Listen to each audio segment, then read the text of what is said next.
12 ঘন্টার মধ্যে সব বর্জ্য পরিষ্কারের চ্যালেঞ্জ নিয়েছে ঢাকার 2 সিটি কর্পোরেশন। তবে রাজধানীর বিভিন্ন এলাকা থেকে নগরবাসী নিজেরাই সরিয়ে ফেলছেন কোরবানির বর্জ্য।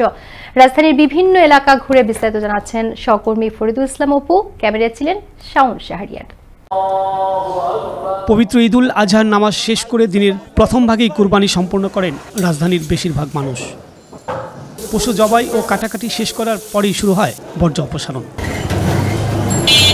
রাজধানীর বিভিন্ন এলাকায় কুরবানির বর্জ্য সরিয়ে নিতে দেখা যায় নগরবাসীকে। তারা বলছেন, সঠিক সময়ে বর্জ্য অপসারণ না করলে চারদিকে তৈরি হবে দুর্গন্ধযুক্ত পরিবেশ, ছড়িয়ে পড়তে পারে বিভিন্ন ধরনের রোগ জীবাণু। সরকার থেকে সিটি কর্পোরেশনের তরফ থেকে যে আমাদের ব্যাগগুলো দেওয়া হয়েছে, এগুলো আমাদের প্রতিবেশীরা মিলে যত বর্জ্য আছে আমরা নিজ উদ্যোগে নির্ধারিত সময়ের আগে চেষ্টা করছি ডাম্পিংয়ে পৌঁছে দেওয়ার জন্য। এই যে আমরা পরিষ্কার পরিচ্ছন্ন রাখতেছি, এটার মধ্যে একটা ভালো লাগা তৈরি হচ্ছে। যারা নিজস্ব উদ্যানে ব্যক্তিগতভাবে বিভিন্ন জায়গায় বর্জ্য অপসারণ করে ফেলে দিচ্ছে, তাদের উচিত সরকারের এই সুযোগটাকে কাজে নিয়ে এই নির্ধারিত ব্যাগগুলোতে দিয়ে ট্রাকে তুলে দেওয়া পর্যন্ত একটু নিজের উদ্যোগ নেওয়া উচিত। শনিবার বিকেলে রাজধানীর আগারগাঁয়ে বর্জ্য অপসারণের আনুষ্ঠানিক কার্যক্রম উদ্বোধন করা হয়। এ সময় উপস্থিত ছিলেন স্থানীয় সরকার, পল্লী উন্নয়ন ও সমবায় মন্ত্রণালয়ের উপদেষ্টা আসিফ মাহমুদ সজীব ভুইয়া ও ঢাকা উত্তর সিটি কর্পোরেশনের প্রশাসক মোহাম্মদ এজাজ সহ আরও অনেকে। এ সময় কুরবানির বর্জ্য ব্যবস্থাপনায় পরিচ্ছন্নতা কর্মীদের সহযোগিতা করতে নগরবাসীদের আহ্বান জানান উপদেষ্টা আসিফ মাহমুদ।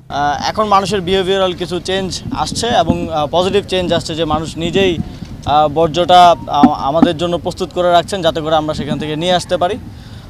তবে আরও যদি আমরা নিয়ম মেনে চলি, যথাস্থানে কোরবানিটা দেই, তাহলে আমাদের সিটি কর্পোরেশন এবং পরিচ্ছন্নতা কর্মীদের জন্য বিষয়টা সহজ হয়ে যায়। আপনারা যার যার ময়লাগুলো পরিষ্কার করার ক্ষেত্রে সিটি কর্পোরেশনের পরিচ্ছন্নতা কর্মীদেরকে দেওয়ার ক্ষেত্রে আপনারাও একটু সহযোগিতা করবেন। আমরা আশা করছি উত্তর সিটি কর্পোরেশনে 20,000 টন ময়লা আমরা যা প্রডিউস হবে সেটা আমরা কালেকশন করে আমরা ডাম্পিং করতে পারবো, এবং দক্ষিণ সিটি কর্পোরেশনেও 20,000 টন কিংবা তার চেয়ে বেশি ময়লা কিন্তু এবার কালেকশন করা হচ্ছে। কুরবানির বর্জ্য অপসারণের জন্য ঢাকার 2 সিটিতে সব মিলিয়ে কাজ করছে 20,000-এর বেশি পরিচ্ছন্নতা কর্মী।